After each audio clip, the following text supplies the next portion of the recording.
Alright everyone, welcome to Tomahawk DIY. Today we're taking a look at a Nikon Coolpix camera. This is specifically the S4100 Nikon camera in the red color. This is a camera that I got for personal use. It's been a decent camera so far. It was replacing an older Canon digital ELPH camera. In a nutshell, I'm still a little bit partial to the older version of the digital ELPH that I had before. So far though, this Nikon has proved to be a decent camera, fairly reliable, and I suspect with sufficient time I'll get used to this a bit more and very much enjoy it.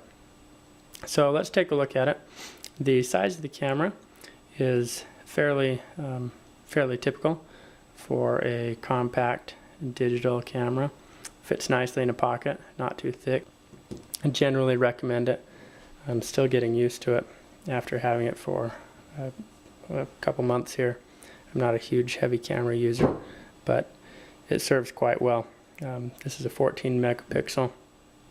The video on it we'll take is high definition 720 video, so that's kind of nice for this small little camera. And let me tell you about the body. The feel of the body is fairly nice. I like the texture on the front here. It comes in a variety of colors. It's got a little bit of a kind of a soft feel to it, a little bit of a grip. The back black part is a little more of your hard, typical plastic. There's a little tab here that works quite well for holding it with one hand. That's handy as I'm trying to take pictures with it. So I think that's good. Overall, it's a good little point and shoot camera. As I was looking for this camera, I'd had a bad experience with a different camera, a digital ELPH, specifically the 1400 digital ELPH from Canon, in that the casing broke on it. So I was looking for some kind of a pocket camera that seemed a little more durable, and this Nikon seemed to fit that bill. So let's take a look at it. The front of the camera, we've got flash. We have our control button here on the top, sensor, the lens here with a fairly straightforward usual cover. I believe this is your microphone for use with video. A couple screws over on the side here. On the top we have the on-off button and the power button here. On this side you got a lanyard you can connect a hook on that came with the camera. It also came with a little plastic piece because this is a touch screen. That's a little bit different. I'm not used to that. And then very basic and straightforward on buttons. A button indicating flash and charging, video camera button, digital camera button, and your playback button. On the bottom we've got a spot to screw in for a tripod. You've got your audio visual out. This has a USB port in it down here, and then the cover for the battery and the SD card. This seemed a little bit loose at first. You will see how it kind of went back and forth there. The battery, one thing I've been disappointed about with this particular camera is that it doesn't come with a separate battery charger. It comes with something to plug in the wall and then hook your USB cable up here, which is fine, but slightly a pain in that it means I'll need to buy a separate charger if I want to get a second battery and have that second battery charging while I'm using this current battery. The SD card has spring, pops in and out like a... So there's the camera. Let's go ahead and turn it on. You can see it and go in and out. It's not the fastest turn on time, but it's not the slowest either.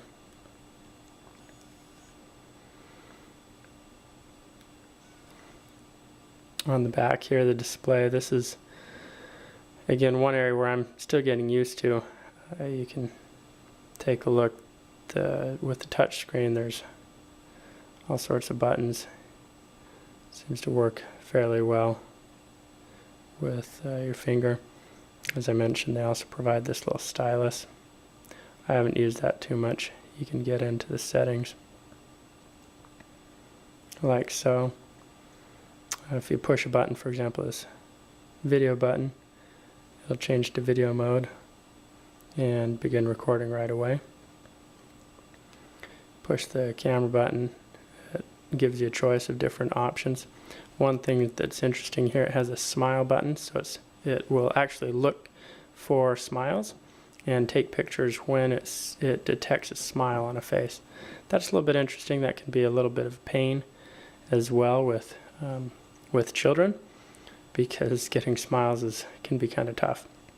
I could see that it being a very useful and handy feature, especially since you can use it with the timer on the camera to watch for smiles and then repeatedly take pictures each time it sees a smile if you've got a group of people. So that could be kind of handy, but again, with young children that can throw it in a loop, because it doesn't have an ability for multiple timers or to take multiple pictures in a row, as did the Canon Digital Elf series, which was one feature I liked. I could set that Canon up to take 5, 6, 10 pictures repeatedly, one after another, using the timer. So that was great to get a group posing and then snap a bunch of photos all at once. That said, the smile timer on this will repeatedly take pictures until you tell it to stop by pushing the button again, and it just has to watch for smile and it'll take pictures when it sees smiles. So that could be a pretty cool feature, I think, depending on your audience, or depending on the subjects, I should say. And then it's got the playback button right here. I don't know if I have multiple. It'll scroll through different images like so, just with touching, so that's kind of interesting. You can come up here and delete images and do other things like that. Current image, do you want to delete it? Yep. So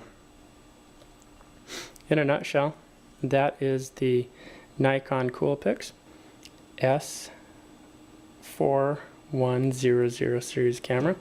There are a number of other Coolpix cameras in the same line that have minor tweaks, minor improvements, or minor reductions in their features and components. So hope that's helpful, and enjoy.